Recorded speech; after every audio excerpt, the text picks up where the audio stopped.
Добро утро, добре дојавте еви на оваа пресконференција, веќе пети ден правиме во рамките на фестивалот Браќа Манаки разговори, кратки разговори со нашите драги гости и денес ја имаме честа со нас да биде еден многу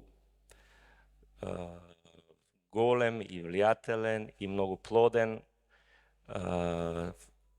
кинематографер од светски маштаб, што се вика, кој што работи не само во неговата матична земја Франција, туку и на Блискиот Исток, во Африка. Така да, еве, едно добре дојде за него.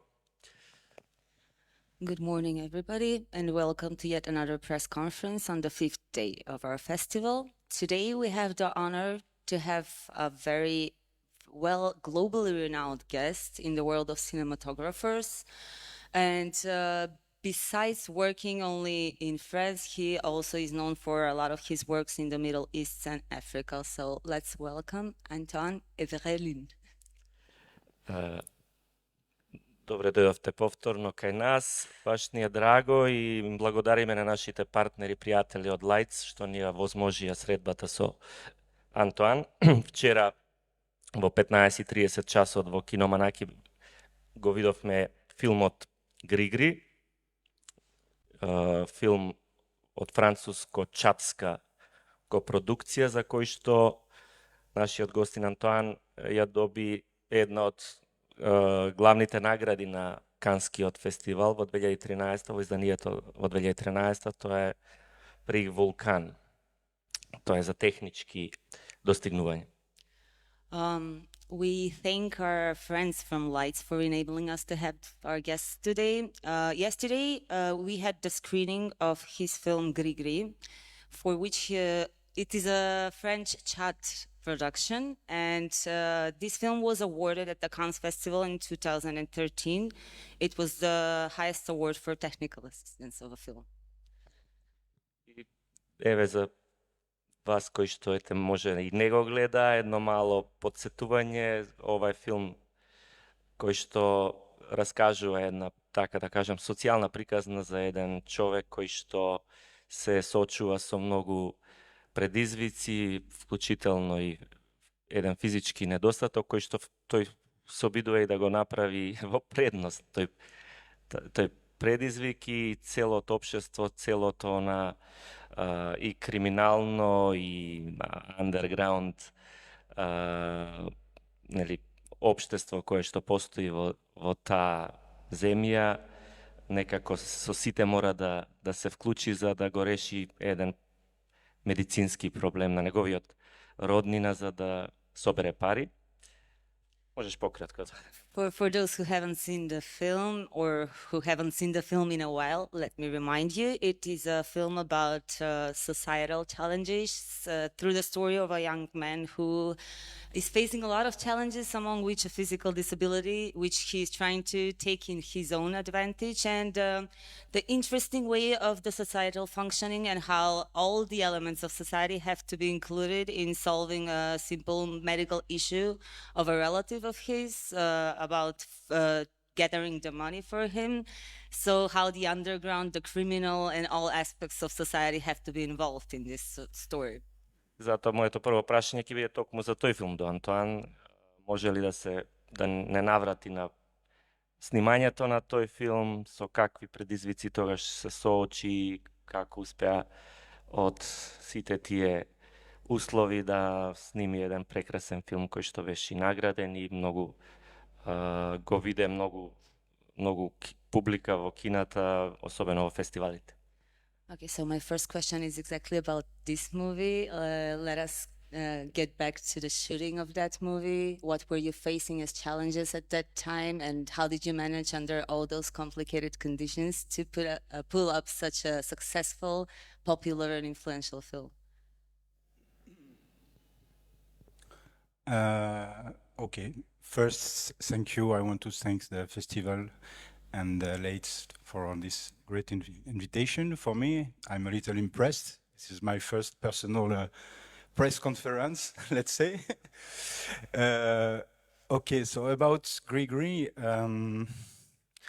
so it's a very special shooting because I shot in many different countries in the world, but Chad, it's a very special place because there is, I think it's more or less one of the most poorest country in the world. I think there is no industry, there's quite nothing. So there is no culture of cinematography, and there is one theater that the director worked a lot on to make to renove to make it working because it was disused for a long time. So it's just to explain you the context. And our director is, let's say, the unique person in the country that have a relative success in the world, culture-wise. So but it wasn't the first movie he shot. It was his third movie. And when he asked me, he told me that I have to go there alone with an assistant, and that we will manage to shoot the film with the people there. So as they don't have any technician, first of all, we brought two technicians from Burkina Faso, where there is quite a lot of production, a grip man and a gaffer that worked with me. And I brought my first assistant. We started to prepare the film, let's say 2 months before the shooting. I went there for 1 week, during 1 week, and we started to scout. We didn't have all the locations at that moment, but most of them. And the first time I just let me keep the mood of the location, the mood, the different atmosphere, and that's all. And I already knew the Africa because I shot in at that time it was Zaire, it's in Congo, Kinshasa. So I knew a little about the conditions and also the atmosphere, but Chad was quite different. It's a capital, and N'Djamena is a capital, but it looks like a city, of a very small city. And so we had to bring all the equipment from France, so I couldn't bring so much. I think we shipped more or less 600 or 800 kilos of equipment. So, and we built some items, some things like the diffusion square and the cubes for the equipment or for the tracks. We built some, so it was very okay. It's okay. Sorry. It's okay. Најпрви она што беше најспецифично во врска со снимањето на филмот беше самата земја. Чад е имено една од најсиромашните земји во светот и воопшто немаат кинематографска култура, имаат само едно кино за кое многу труд се вложи за воопшто да функционира. Воопшто немаат ни инфраструктура која ни беше потребна, дури се трудевме, јас носев асистенти со мене од Франција, од Буркина Фасо изнаоѓавме друг дел од екипата, дури и преку брод моравме да испорачаме од камерите и другата опрема која ни беше потребна, бидејќи едноставно немаше ништо. Така да првиот предизвик беше да се овозможи основната инфраструктура и екипата потребна за самото снимање на филмот. Инаку имам и претходни искуства со снимање во Африка, ги знам условите, секогаш се предизвик, меѓутоа Чад беше посебна приказна. Thank you. Sorry, interrupt me. Don't hesitate. So yes, the first week when I came back, before shooting. I came back 2 weeks before we started, and we spent, let's say, 4 or 5 days with all the crew we built there. To organize things, we checked all the equipment. I explained how it works, and we built together the wedges for the tracks. We built the frames for the diffusion. We did everything together. It was a way to meet together and to build a strong crew. And my partner from Burkina Faso, they knew quite a lot. They had a great experience, but some of the equipment I brought was very special for them, because as I couldn't bring a lot, I had to choose very efficient items, and it was brand new equipment for them. So they had to discover it, but after 2 days it was easy to work, and but it was interesting to decide how to shoot the film with this light equipment, and it give a little the style also film wise. I mean, we had I don't remember exactly, 8 meters of tracks, but except that all the movements were done handheld. It was. Јас отидов во Чад 2 недели пред да започне самото снимање и заедно со екипата која ја создадовме на еден начин, со локалците, со пријателите од Буркина Фасо и со моите асистенти, започнавме да изградуваме се заедно од нула. Значи, почетните 5-6 денови работевме и на изградба на основната инфраструктура која ни беше потребна, но и на моја обука, тоест наша обука, како треба да се работи самата опрема, бидејќи не им беше позната на голем дел од локалната екипа. Она што беше специфично беше испораката на опремата која беше преку бруд, бидејќи не можев многу да носам, бев ограничен со тежина. Моравме многу паметно да избереме кои парчиња опрема ќе се користат, и тоа беа доста специфични, токму за таа намена која ни беше потребна, и за нив ни беше потребна дополнителна обука, но се одеше како што треба и тоа ни помогна да зајакнеме како тим и да изградиме еден тимски дух за почеток на снимањето на филмот. I don't know if you have any special question, because if you don't, I will continue to relate.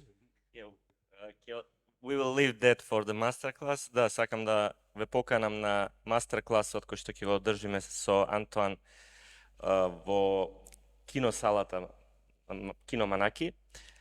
Сега околу 11 часот ќе се прикажат 2 епизоди од серијата на која што работеше тој, Хипократ се вика, и потоа ќе одржиме со него еден подолг мастерклас на кој што и малку повеќе ќе зборуваме и за овој филм и за некои други негови филмови. Тоа е исто, како што спомнав, богата филмографија има, може би за вас познати се филмот Under the Sand на Франсуа Озон, Paradise Now од 2004 палестинскиот филм кој што постигна голем успех и во Берлин и номинација за Оскар. Оваа година на Кан беше со Медитеранска треска, Mediterranean Fever. Така да ете, да не набројувам, прилично плоден и богат кинематографски опус за кој што, како што спомнав, во повеќе континенти, повеќе клими, така што ќе имаме за многу работи да разговараме, и јас себе само како вовет на она што ќе го гледаме за неколку, за 10-15 минути во Кино Манаки, сакам да го прашам нешто повеќе да ни каже за оваа серија од која што ќе гледаме 2 епизоди, Хипократ. We will have a masterclass with Anton later at 12:30, so we will there further discuss his work on the many movies, many films that he has had. I must emphasize that this is a very fertile filmography, among which I can mention Paradise Now, Under the Sand, Mediterranean Fever, which was at this year's Cannes Festival. And before that, at Manaki Cinema, we will have a show screening of his TV series, Hippocrate, and before the screening, I would like to discuss this series some more. Hypocrite. Can you tell us something about your work on this series?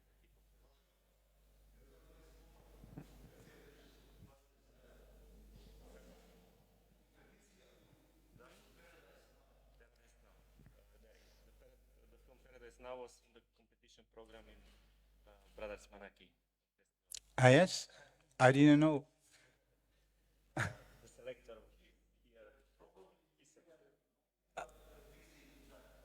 here. I know.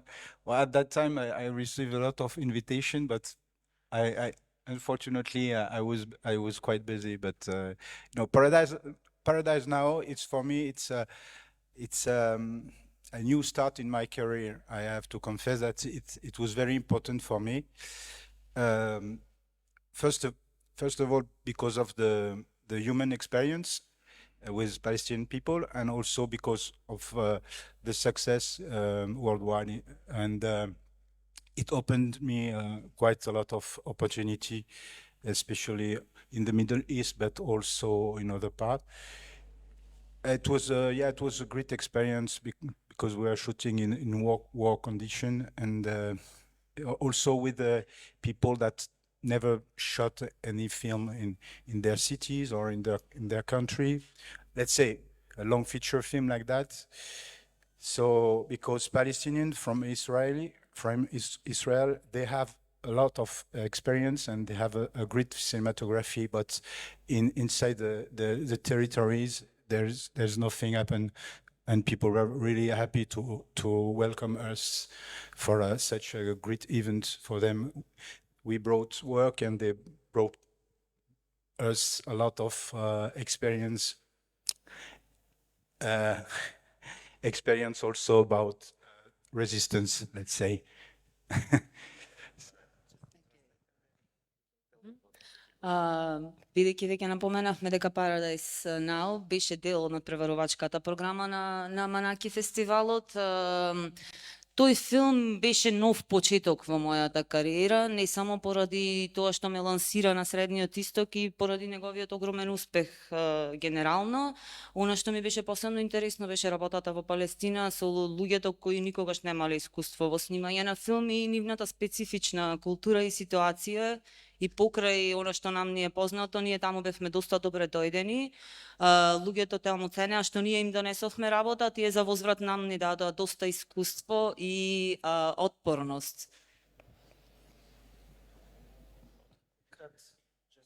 So you want me to speak about Hippocrates? We'll speak about also during the masterclass. But my experience in Syria, it started in the 2000s, ends of the 2000s. I shot a series for TV series for, but at that moment it was very, it was brand new French series like this, and for M6, that is a little channel, and after in 2000, I think it's 14, something like that, I shot a season of Engrenage, Spiral in English, and that is a great series, police criminal series, yeah.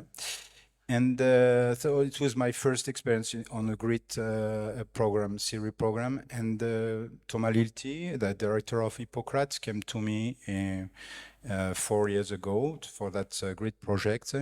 Thomas is his formation is graduated as a doctor himself, so he has the experience of the medicine. He worked as a doctor during 2 or 3 years, but for a long time he used to have a step in the cinema business. He shot a short film, and step by step he started to shoot a long feature film. And his first long feature film was called Hippocrates also had a great success, and he decided to create a series in the same spirit of the long feature film. And that's I don't know if I have to say more before to discover the. Моето искуство со телевизиски серии започна во досните 2000-ти. Претходно имам работено на 2 телевизиски серии за француски телевизии. Конкретно за Хипократ самиот режисер дојде да разговараме околу идејата. Она што е интересно е тоа што тој самиот е доктор, имал работено во медицина неколку години и има директно искуство со медицината, но некако постепено започна прво со снимање на кратки филмови, а потоа и со долги, и фактички неговиот прв долгометражен филм се вика Хипокрит, кој беше доста успешен и поради тоа се направи серија основана на самиот филм. Yeah, just one little answer from you about that experience with, you mentioned television and feature films, shooting with television cameras, or it's similar experience like doing.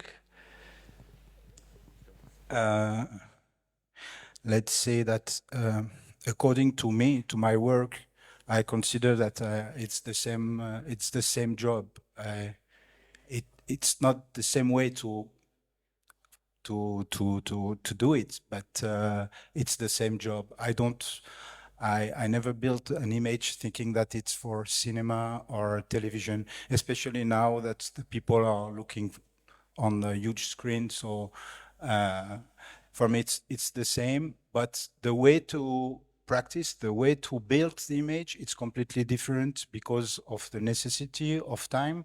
We have to save time all the time. In the long feature also, but we have to work faster. We are working with 2 cameras all the time, so it's a little compromise with the lights. So, and we have to build. Usually, it's the series. It's written to have a main location in which we shoot a lot of the sequences. So it could be a studio or not. In that case, it's not. It's a studio, but usually we pre-light huge places where we can shoot easily and quickly. So it's not exactly the same way to work, but in my mind, when I'm looking through the lens, let's say, I'm looking for the same result than in a long feature film. There is no. I'm in the same spirit, let's say. Околу снимањето на телевизиски серии наспроти снимање на филм, сигурно дека има некои разлики во искуството. Меѓутоа, за мене тоа е едноставно истата работа. Методите се различни, кога работиме на серија, мора да има некои компромиси со светлата, работиме на затворено. Генерално на оваа серија работиме со 2 камери, мора да имаме една главна локација. Во овој случај не е студио, ние самите ја градиме локацијата и тоа е единствената разлика, методите. Меѓутоа, мојот пристап, кога барам храна за моите лејки, е со ист ентузијазам, без разлика дали се работи за серија или за филм. Thank you, Antoine. And I invite you to Cinema Manaki to see 2 parts, 2 episodes of this series, TV series called Hippocrates, with Mr. Antoine Iberle there, and after that we will have the masterclass. Thank you again.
No, Manaki.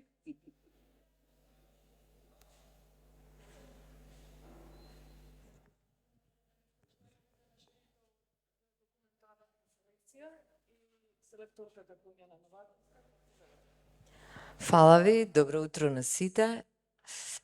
Jaz ќе продолжам на англиски за да имам директен контакт со гостинките, членките на жири. Се надам дека тоа е окей. Good morning everyone. We are here with 2 out of the 3 members of the documentary competition program jury. We are extremely honored and happy to have with us Belicak, a filmmaker, artist, and educator, originally from Turkey, living and working in Amsterdam, and Yasmin Basic, film curator, film historian, and producer.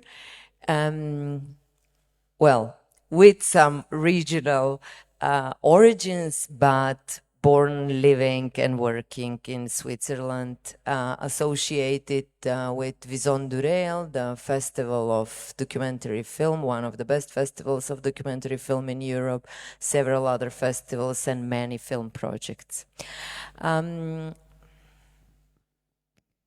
Денес имаме присутни, и голема чест ние да имаме присутни 2 од 3 членови на жирито за документарната програма на фестивалот. Првата ни доаѓа од Турција, успешна актерка, продуцент, а втората исто така со локално потекло, Јасмин Башич, меѓутоа работи во Швајцарија, директно поврзана со фестивалот за документарни филмови, еден од најеминентните фестивали во Европа, исто така продуцентска и со доста големо кинематографско искуство. I would like to start with a very kind of maybe simple question. This is quite a large festival, very specific. It's focused on cinematography and precisely cinematography and fiction. We are part of the competition program, the documentary film, but it's a very kind of a small, isolated, and even lonely place. Can you maybe talk a bit about the role and the place and space of documentary cinema in the larger image of cinema? Најпрви едно кратко прашање. Вие сте дел, значи, од жирито за документарната програма. Тоа наспроти големината на останатите програми на фестивалот е малку поизолирана и помала програма, и токму тоа ме интересира контекстот, како вие ја гледате улогата на документарните филмови во глобалната слика на филмографијата. Well, we could talk a lot about it, of course. It's a huge domain. What I think it's important to say is that the documentary form is very diverse, first of all. And okay, without mentioning the fact that borders between fiction and documentary are less and less defined, I really think that, let's say, first of all, it's cinema, whether documentary, fiction, hybrid animation, whatever, it's really cinema. I think this is the main important thing to underline. And what is called documentary is more and more present, not anymore in, as you say, like a corner or a side program, but in general in festivals, even in, let's say, big festivals, iconic ones like Cannes, Berlin, etc. Now it's been many years that documentary is being presented in international competition, in the different sections, not even mentioning that it's a documentary, so there is no justification needed. That's why I'm getting back again to the idea of cinema, first of all.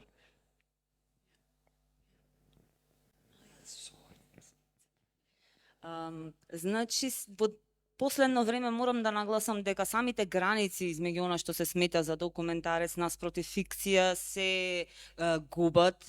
Многу често се наоѓаат документарци на така наречените големи фестивали како Коника, Берлин, Кан, и повеќе не се дел само од едно мало ќоше како што беше класичниот поим за документарец. Сега имаме и хибриди, меѓутоа без разлика на тоа дали се работи за анимација, за краток, долгометражен, документарен или хибрид, јас морам да нагласам дека филмот е сепак филм и тоа е централниот фокус на нашата работа.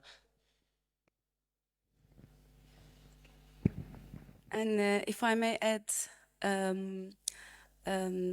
for a festival like Manaki, which is like really important and big, and also one of the, for the region, but also one of the few film festivals that are focusing on cinematography, the documentary program is really a statement and an important part of it.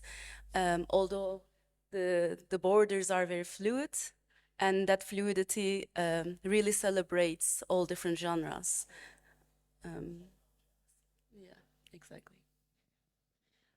Исто и јас морам да кажам дека документарците, посебно ми е драго што се дел од официјалната надпреварувачка програма на Манаки, на ваков доста важен не само регионално, туку и на пошироко ниво фестивал кој ги слави токму кинематографите.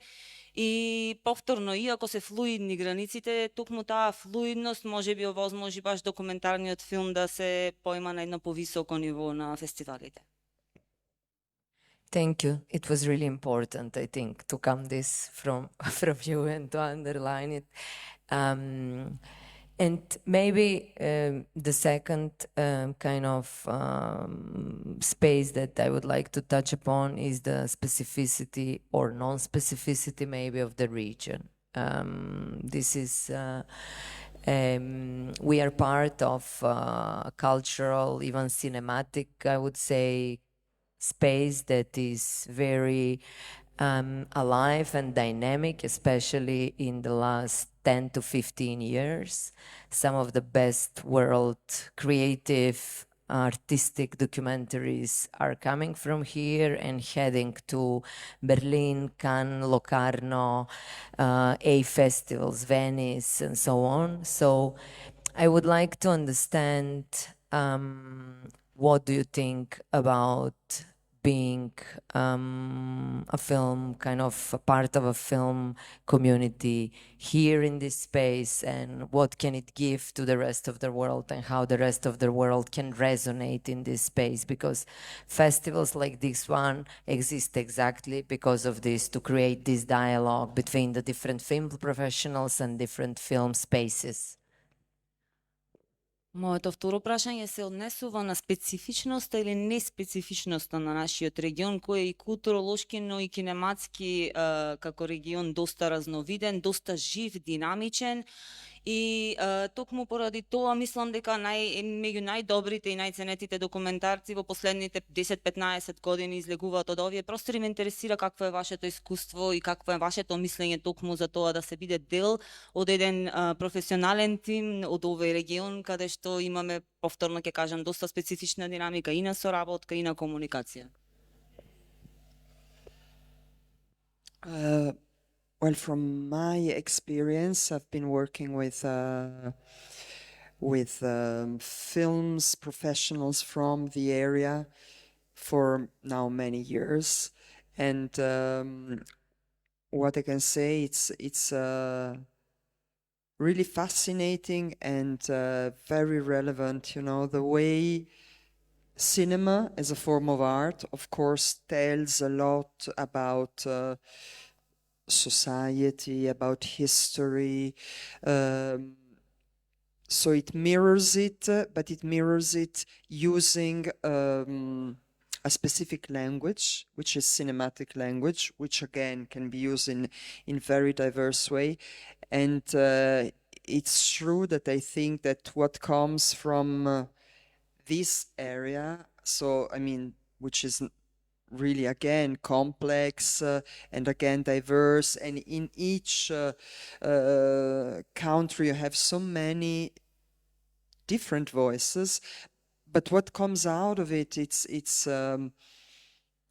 really relevant from an artistic point of view. I think that it really shows again the influences that are developing here, and also here at Manaki Festival. It's again important to discover also works either by Macedonian professionals, technicians, cinematographers, students, and everything. So, and also to make these bridges between the other nations. So again, geographically, they might be close, but each area has really specific forms to be shared. Моето долгогодишно искуство со работа во овој регион ми покажа колку е самиот регион доста комплексен. Секоја заедница сама по себе нуди безброј различни приказни.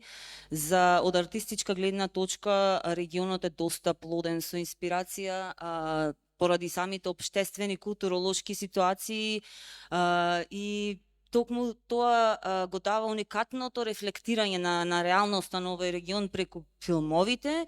И на фестивали како овој ние посебно се трудиме да искористиме оваа можност да изнајдеме квалитетни документарци кои се направени од македонски или регионални професионалци и да го изградиме тој мост меѓу нациите кои иако се блиски, сепак сите се доста комплексни и различни и преку овој начин, преку културата, преку уметноста можеме да ги изградиме тие мостови уште повеќе.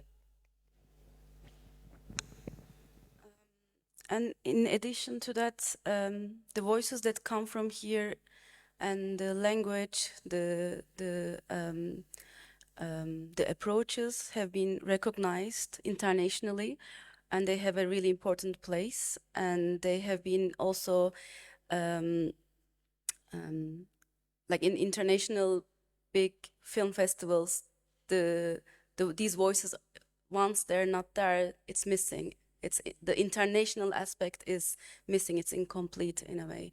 And there's one side of it that watching these films and coming across them in international film festivals outside of the region, which is that complete picture of internationality. But at the same time, there is the aspect of coming across these films in the region and within its context. And the region is broad and the contexts are also diverse. I mean, I'm not trying to homogenize, but it's really important and valuable to see, to appreciate, to locally also and regionally appreciate and experience them here. So I think in that sense, it's a very moving and invaluable experience to do it here in this festival. Она што јас би сакала да додам е токму поради специфичноста и комплексноста на овој регион, ми фали една доста важна димензија. Значи, интернационализацијата ја постигнуваме со тоа што од тука селектираме, избираме филмови, ги представуваме надвор, меѓутоа за мене е доста поважно искуство да се дојде тука, меѓународната филмска заедница да доаѓа тука, да ги гледа и доживува филмовите во нивниот вистински оригинален контекст. Одлично. Thank you. I would really like to close with this. I think it's a great message. We should travel, but also we have to bring as much as possible film professionals from the whole world to see and feel the cinema of the space here in the space itself. Thank you both, Yasmin and Belit. I wish you a great ending of the festival and a smooth jury decision. Thank you. Thank you. Ви благодарам за одговорите. Ова е токму тоа што ни требаше за да добиеме правата слика за ситуацијата моментално. Ви благодарам уште еднаш за присуството и ви посакувам успешно затварање на фестивалот и лесно носење на одлуки.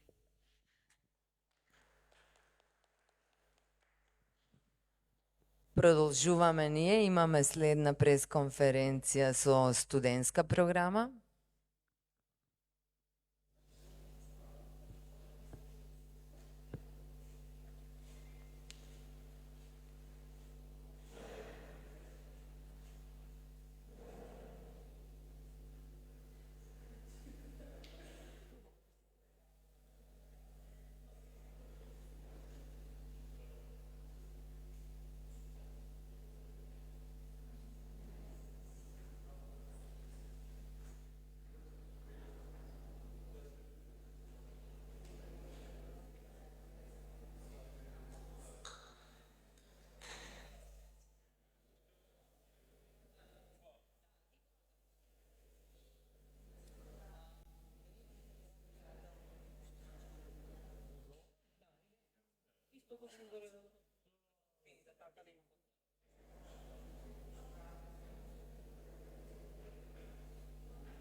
Remember this couch?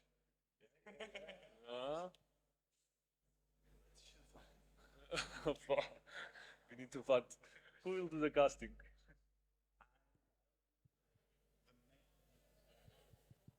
Može?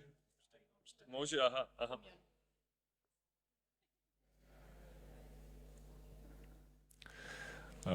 Dear guest, welcome. It's my honor to introduce the students from Academy of Performing Arts and TV from FAMU, Czech Republic. Dear Tomáš, Miro, and Martin, welcome. These are the students that made the movie Dad as a father. We had the screening projection the day before yesterday, so I think that some of the public here saw the movie. So I think that maybe we'll have an interesting discussion. My first question, probably it would be why there are two directors. So I know that it's a very delicate, very delicate process to shoot with one director, Tomáš, and then to have another director. Добре дојдовте и на овој прес. Ова е прес за дел од студентската програма. Со мене ги имам креаторите на филмот Татко, чија проекција беше завчера. Се надевам дека дел од вас ја гледа и дека можеби ќе имаме и некоја плодна интересна дискусија после ова околу филмот.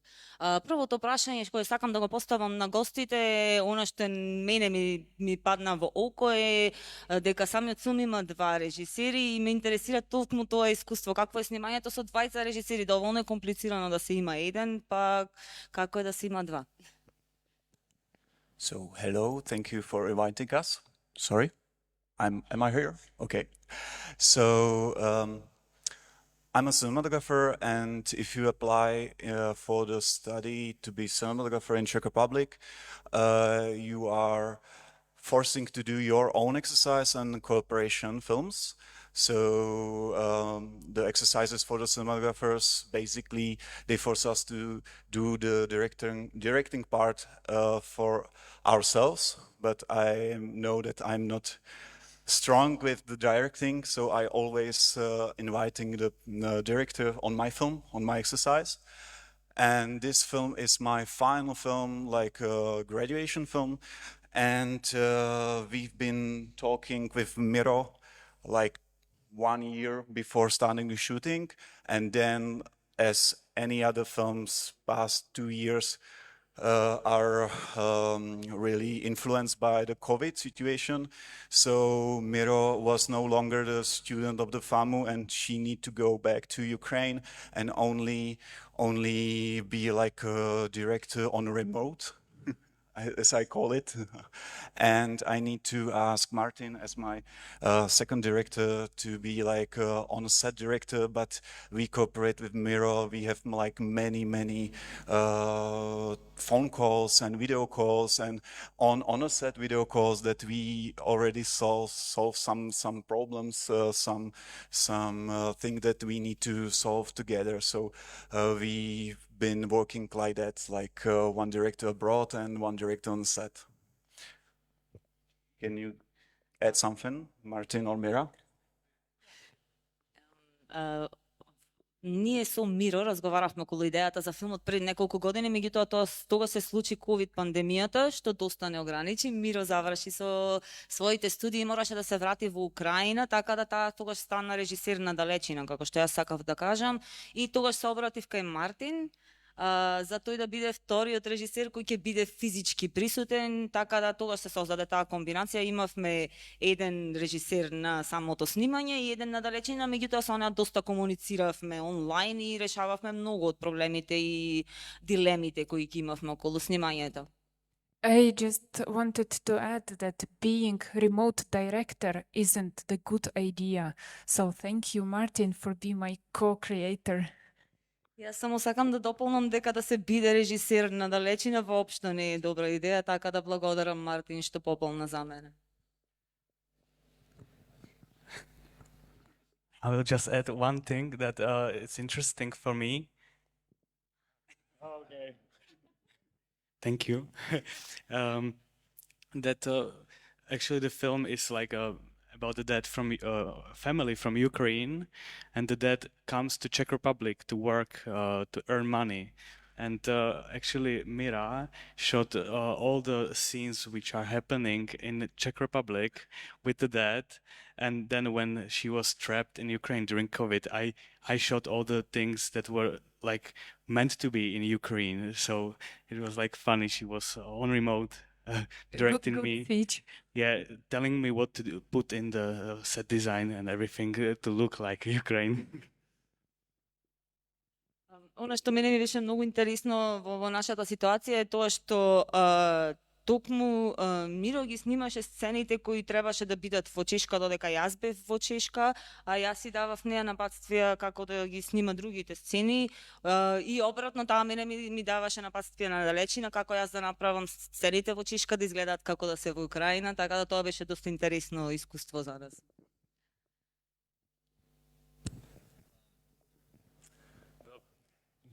The entry line from the movie is the following one.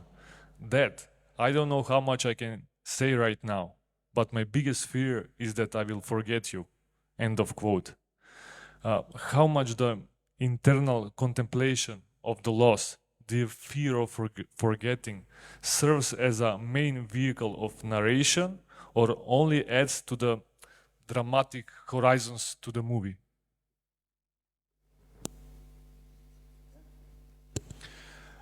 Okay, it's hard to say about those things, but I will try. You know, as I said, it's my graduation film, so I had to shoot something. And those times I've been passing through my personal journey of finding my place in religion, in what I belong to, what I'm, which part of the, you know, where I belong to in my thoughts.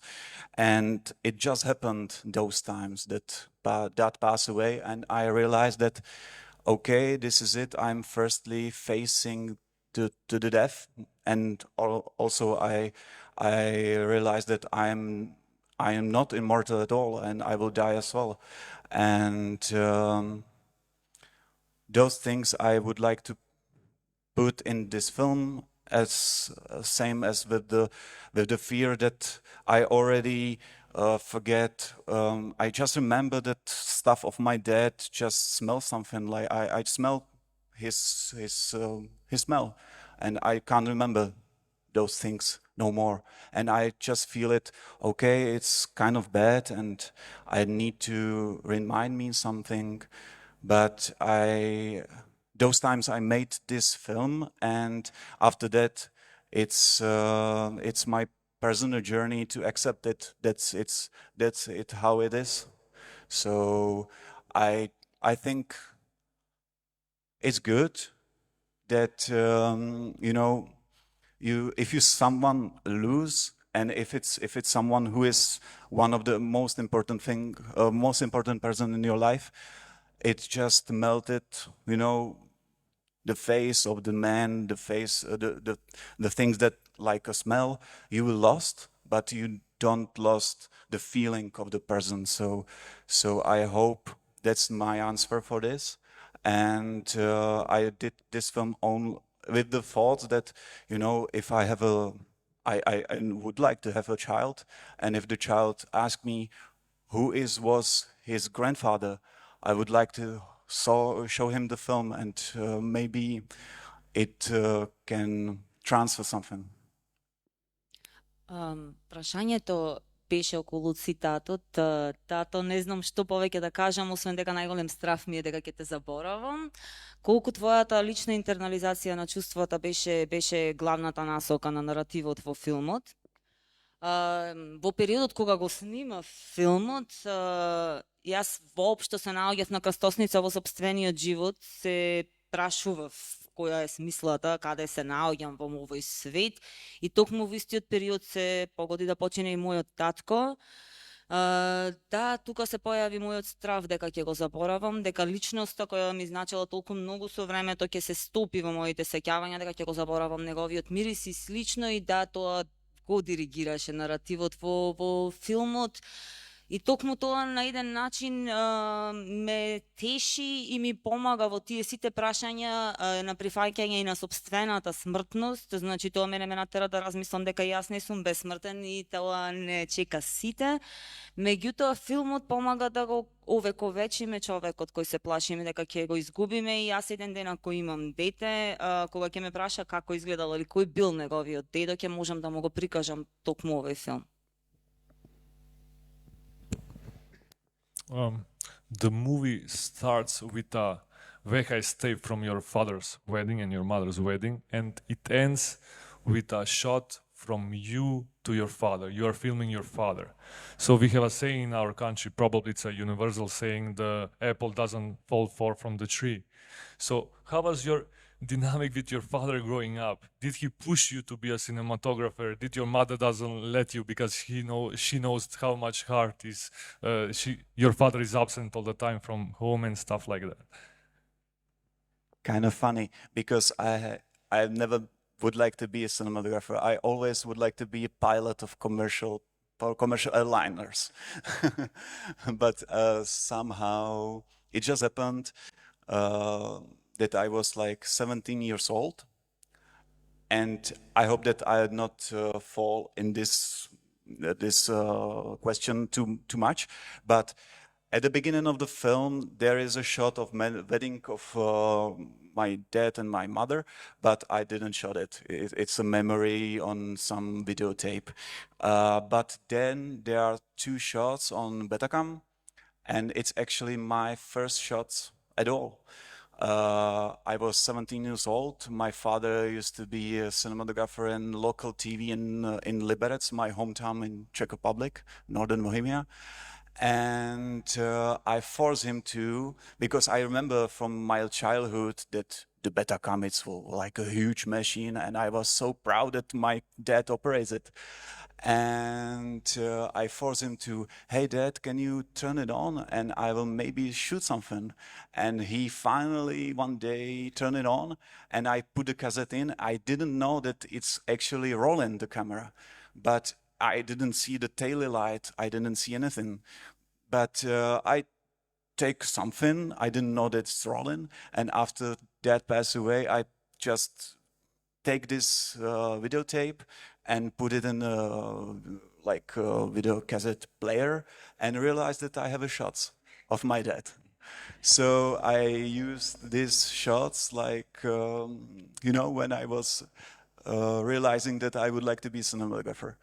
My dad always told me, do whatever you want and I will be proud of you. Со оглед на тоа дека и твојот татко имаше слична професија, ме интересира колку динамиката во односот со таткото те насочи да се впуштиш во кинематографијата, дали твојата мајка се согласуваше да одиш по истиот пат со оглед на искуството со таткото кој бил често отсутен. Никогаш не бев принуден од никого да го правам тоа. Самиот филм започнува со кадар од свадбата на мојата мајка и татко. Тоа не е направено од мене, секако тоа е некоја стара видеокасета. Меѓутоа, моето прво искуство со снимање беше на бета камера од ТВ станицата каде што работеше татко ми кога имав 17 години. Јас бев фасциниран со големината и способностите на бета камерата и го молев татко ми да ја приклучи за да може нешто да снимам. Еден ден конечно тоа се случи, а јас не ни знаев дека камерата беше приклучена, така да нешто сосема случајно снимив и тоа се тие први кадри кои ме лансираа во светот на кинематографијата. In some past years and past discussions with the students sometimes complain that the professors always tell to the students that they need to follow the canons of dramaturgy and filming, especially for the first 2-3 movies. And I see you that you have lots of freedom and lots of confidence with mixing different formats, different angles, different media in your movie. Is this some kind of your personal statement, and maybe also you have this artistic freedom from your university and professors also? Студентите често се жалат дека немаат доволно креативна слобода, дека нивните професори ги ограничуваат да се држат до основните постулати во кинематографијата, посебно за првите нивни студентски филмови. Меѓутоа, она што го забележав е дека ти во твоите филмови имаш доста самодоверба да мешаш различни стилови на кадри, различни медиуми и ме интересира дали тоа е твоја лична самодоверба или добиваш дополнителна креативна слобода од страна и на твојот факултет.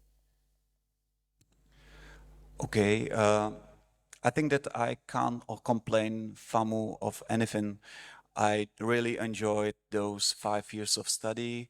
I really enjoyed everything, every single failing, every single success.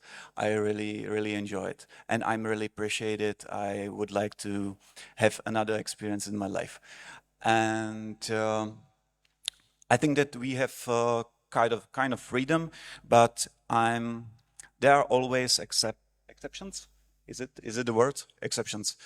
And I'm one of it, because we have for each exercise, for example, this exercise calls the film exercise called color etude. So you need to first of all, you are not allowed to use words like speaking words, like speaking in your movie, and like the main purpose of the exercise is to tell the story with some color dramaturgy.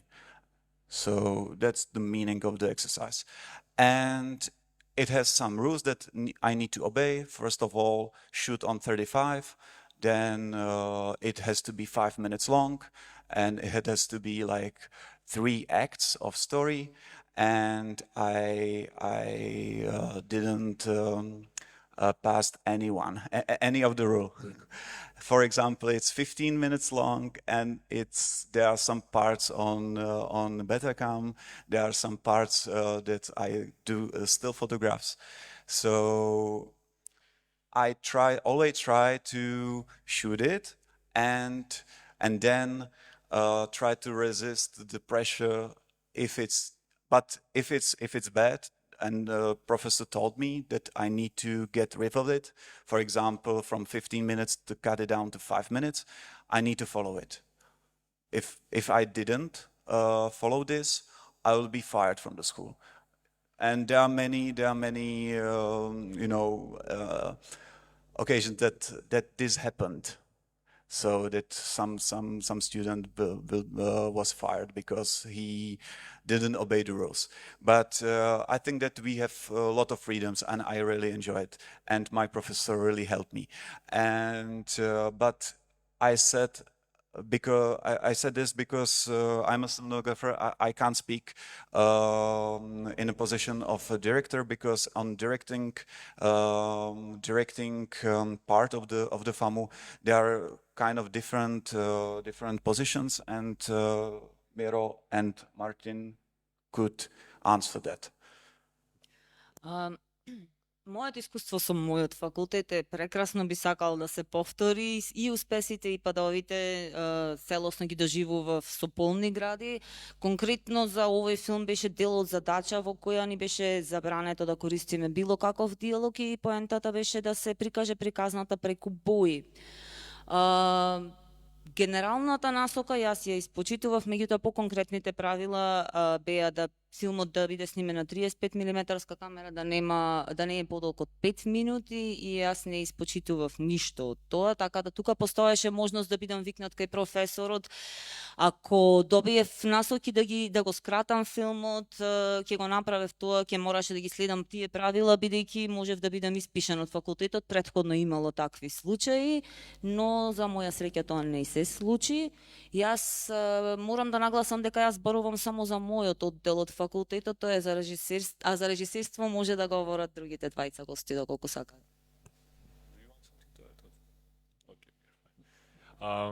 The press manager says that we are running out of time, but before I ask my last question, maybe some of the public that saw the movie want to ask something. Okay, so Miro, I know that you are returning to Ukraine. I won't be human if I don't ask you, like, how are you feeling, how you are holding up, and how hard it is to educate yourself to do art in these kind of times. Бидејќи ќе привршуваме со прес-конференцијата и нема повеќе прашања, јас за крај само би сакал да ја прашам Миро, не би бил човек ако воопшто сега не се запрашам како се справуваш, како е поради ситуацијата во Украина, како е да се биде артист и да се бориш во овие околности. Thank you for the question. Today is our Independence Day, so we have a great celebration inside our soul. Because it's too dangerous to have real physical celebration in my country, in each city now. It's quite strange. And what I said, that artists, filmmakers, like visual artists, musicians, they all now just, let's say, trying to struggle for their existence.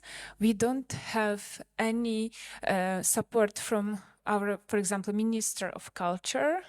So, but thanks to international community, to people who doesn't care, we have an opportunity to get some grants, and they support us very much.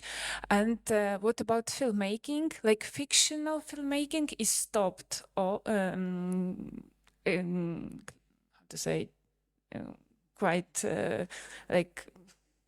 Yes, it finished now, but documentary is developing, and a lot of international teams, Ukrainian teams are there in Ukraine, in different cities, shooting, doing films. So this is how it works now, and we hope that somehow we will cope with this, and that our institution will work. And now we'll see that only this international solidarity can help us to relieve. Thank you. Благодарам на прашањето. Денес е ден на независноста на Украина. Ние сите славиме, меѓутоа внатре, во нашите срца, бидејќи е премногу опасно да славиме физички.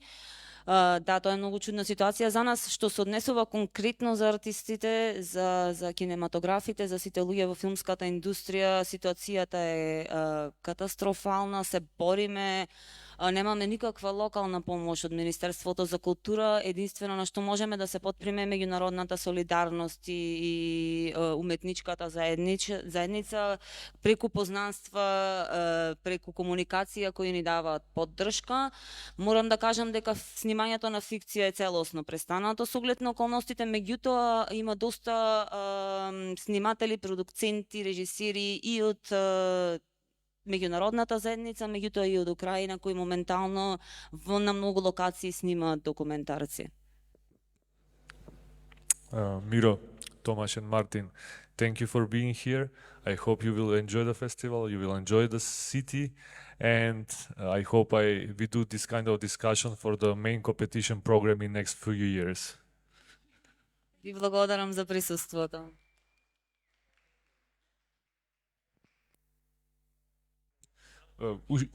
Ки имаме уште еден прес со селекторката на документарната програма Кумјана.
Здраво повторно, се враќаме со последниот през за денес од документарна надпреварувачка програма. Со нас имаме тројца автори и авторки на два филма. Саша Кулак, режисерка и кинематограферка на Мара, кој што е во документарна конкуренција и чија што проекција е денес во 17 часот. И Бенгуес и Алба Бресоли, режисерка и кинематографер на филмот Кога планината татни, When the Mountain Rambles, кој што беше прикажан вчера во 15:30. So another press conference. Today's guests are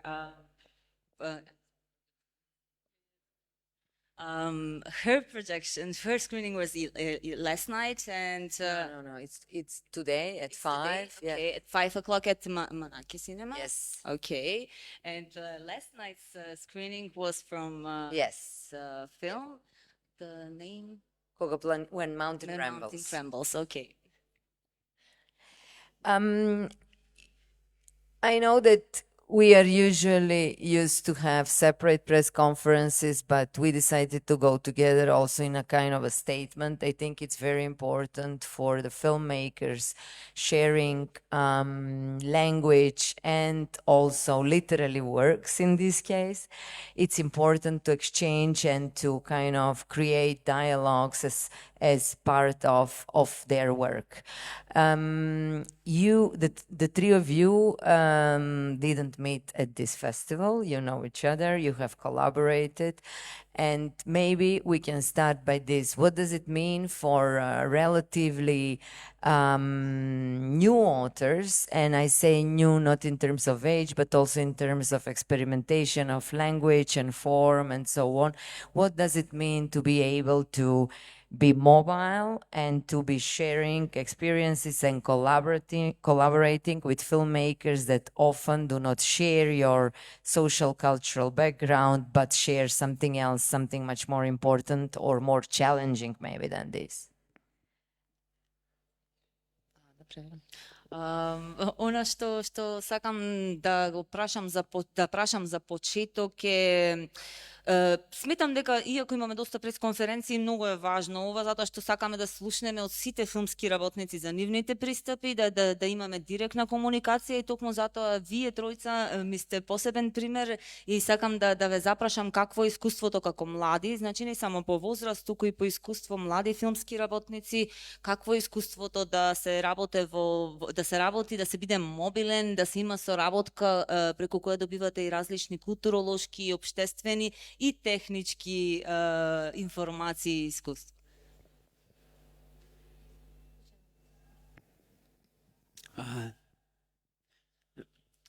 Thank you, Kumjana. So, I mean, basically there's a lot of like sharing going on at this couch.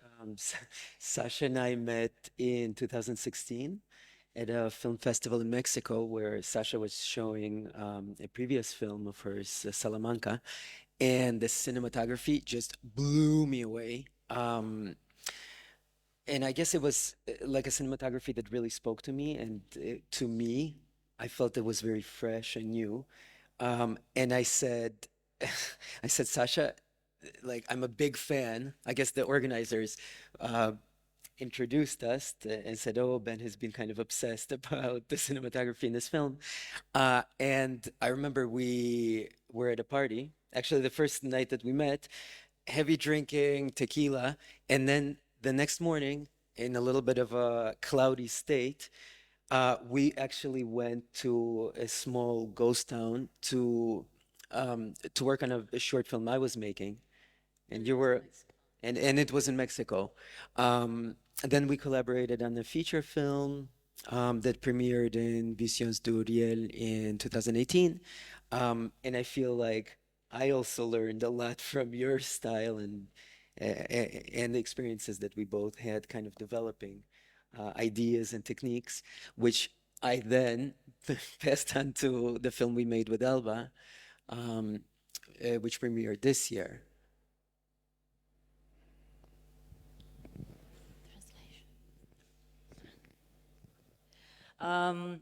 Ние се запознавме со Саша конкретно во 2016 година кога гледав еден нејзин филм и бев импресиониран од кинематографијата во филмот.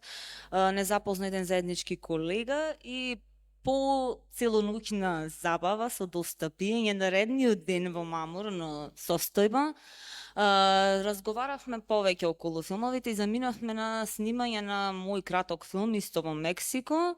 Јас на тој филм бев под влијание од кинематографијата на Саша и понатаму моето искуство го пренесив на наредните колеги.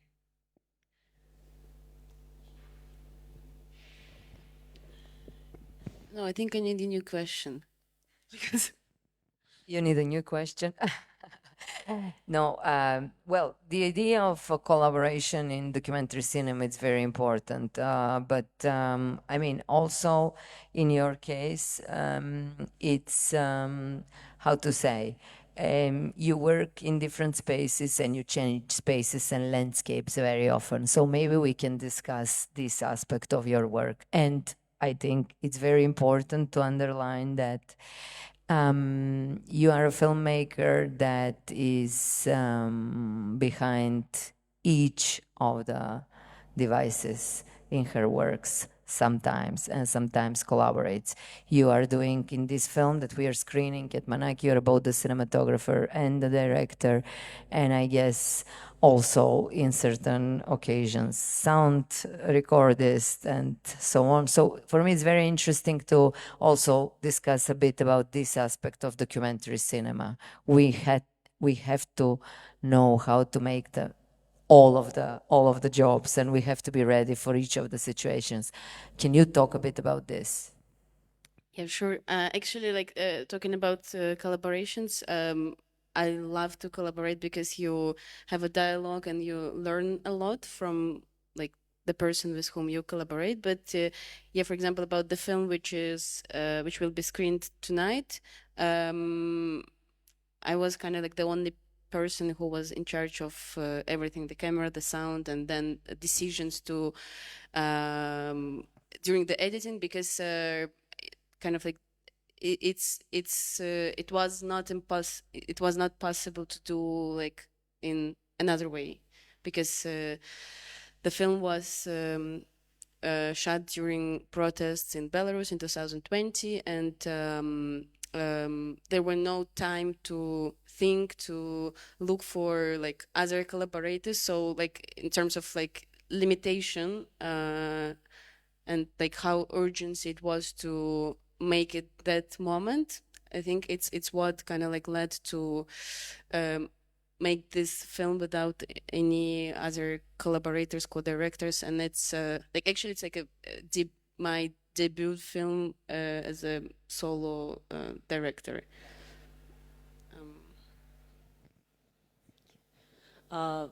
Во врска со конкретно работата на Саша, позната е по тоа што често се наоѓа токму за сите уреди и улоги во снимањето на сопствените филмови покрај режисерски, кинематографски, некогаш се има и комбинации каде што е одговорно и за звукот.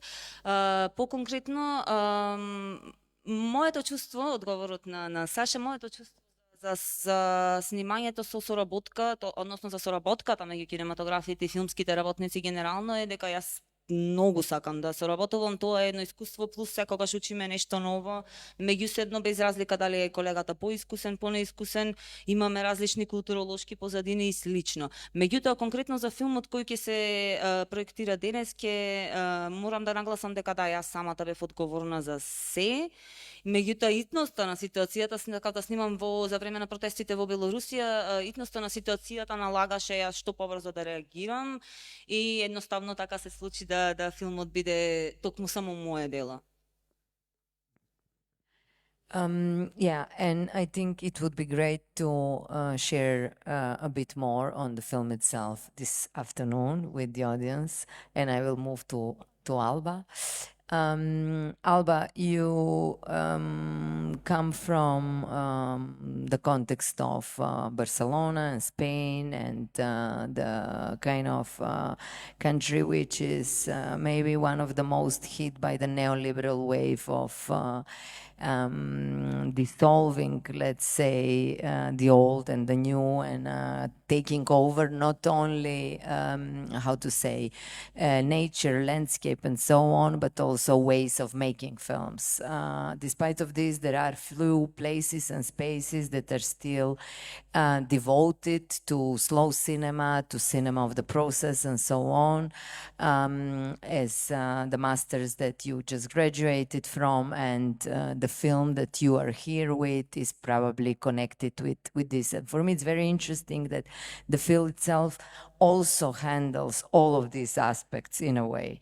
There is the social context, the economical context, but then there is this kind of very strong connection with cinema that once it was and the cinema that it has to be, you know. So can you maybe discuss a bit about this?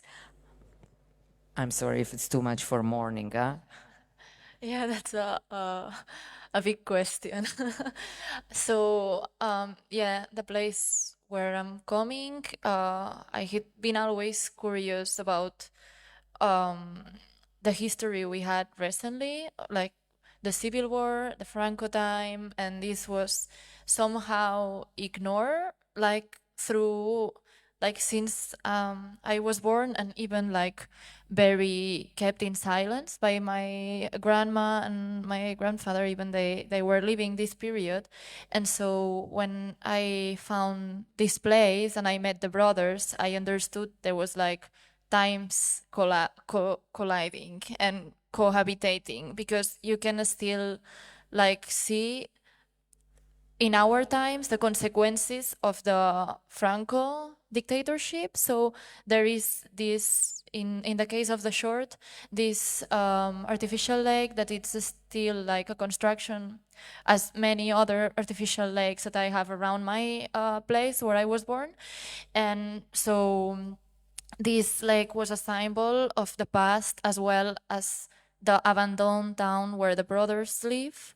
So because of the construction of the artificial lake, they were always living alone in this abandoned town. And so this was for me very interesting to see how the system in the past was making the lives of these people. They are like the invisible people, and there's happening in many other towns as well. It's not an isolated case, and how the system again is changing their lives without their power of decision. So for one side, it was this history from the Franco time, and the other side, it's the outsiders, kind of, to say, the people who is not living anymore in cities, and they are living in places that there are not almost services, and this is called España vacía, the empty Spain.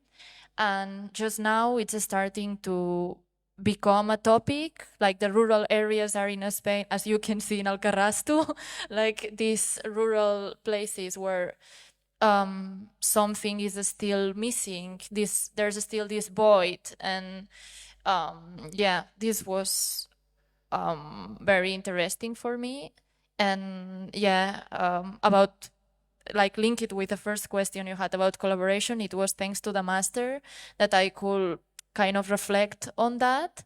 And through all, like, first Ben point of view, the way he was conceiving the film, I kind of understood how I wanted the film. So I wanted to focus much more in the daily lives of them and the routine, like the things that they are doing every day, and how this cycle life is completely stopped by this progress that it's, like, kind of going through, and not yeah, leaving them the space to continue their life. So was these contrary forces, I was very interested. Sorry. Мојот пристап во правењето на филмот беше под влијание на општествените промени и контрадикции во шпанското општество. Она што не се зборуваше до пред неколку години е колку пустошена, колку празна е Шпанија во руралните места. Голема контрадикција е начинот на кој што малите местенца се држат до традицијата и каде што имаме остатоци од времето на диктатурата на Франко, кои се доста видливи и инфраструктури и сведоци неми за начинот на кој што живееле луѓето тогаш. Меѓутоа сега го имаме и прогресот кој доста агресивно продирани за овие традиционални вредности и го видоизменува шпанското општество. Јас сакав да зборувам токму за тоа како тоа влијае врз животот на обичните луѓе од тие мали места. And here I will stop. I would like to thank you for being with us, for sharing your work with us. I think it's extremely important. And I wish you a nice festival ending, very, very inspiring conversations, drinks, and more new collaborations coming out from Manaki in your future works. Ви благодарам за присуството и ви посакувам многу идни плодни разговори, пијанки и соработка во иднина.